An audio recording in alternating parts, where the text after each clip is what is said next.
He said it, loud and clear. President Cyril Ramaphosa was part of Jacob Zuma's so-called 9 wasted years. That's the bombshell Malusi Gigaba just dropped, sending shockwaves through the political landscape and forcing South Africans to take another hard look at the story we've been told about that controversial era.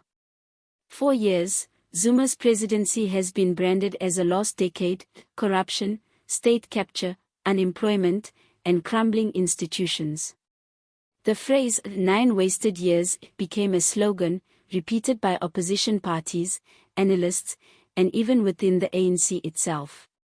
And President Cyril Ramaphosa has been one of the loudest voices using it, setting himself apart as the man who came in to fix the mess.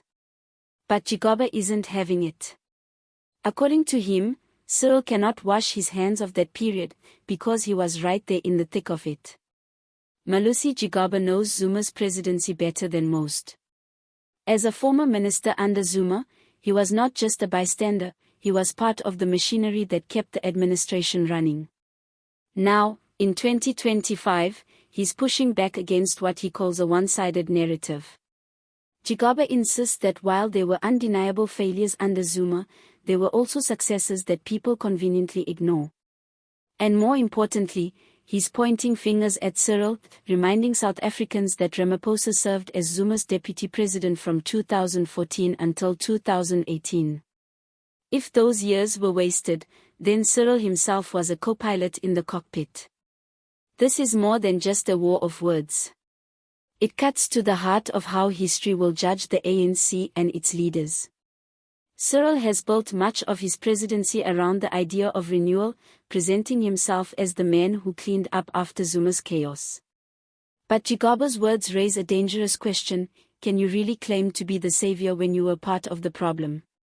South Africans are left to wonder, was Ramaphosa a silent witness, or was he complicit in what many call the darkest era of post-apartheid governance? Gigaba also defended parts of Zuma's era, saying the narrative of a wasted decade ignores important achievements in infrastructure, social grants, and economic reforms. To him, dismissing those years entirely is dishonest.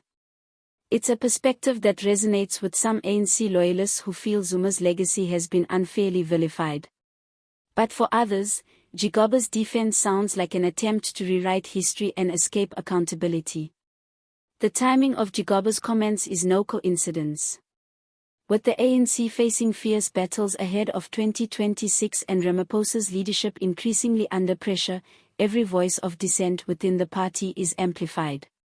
By challenging Cyril's clean hands narrative, Gigaba is not only defending Zuma but also positioning himself as a truth-teller in a party drowning in contradictions.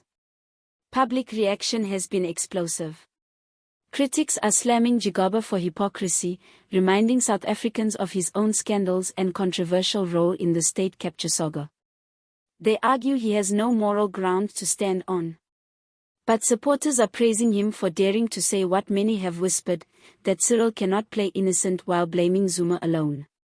In the age of social media, his words are spreading like wildfire, reigniting old battles between Zuma loyalists, Ramaphosa supporters, and disillusioned South Africans caught in the middle. This clash also raises bigger questions about the ANC's ability to move forward. If leaders keep fighting over who takes the blame for the past, who is actually focused on fixing the future? Service delivery failures, corruption, unemployment, and rising discontent don't care who was responsible in 2010 or 2015, they matter right now, in 2025. Yet the ruling party seems trapped in a cycle of blame, defense, and denial. What makes Gigaba's intervention so striking is the way it strips Cyril of his favorite political armor. 4 years, Ramaphosa has distanced himself from Zuma's failures by casting himself as the reformer. Gigaba's words yank him right back into that history. The ANC, once again, is forced to look in the mirror, and the reflection isn't flattering.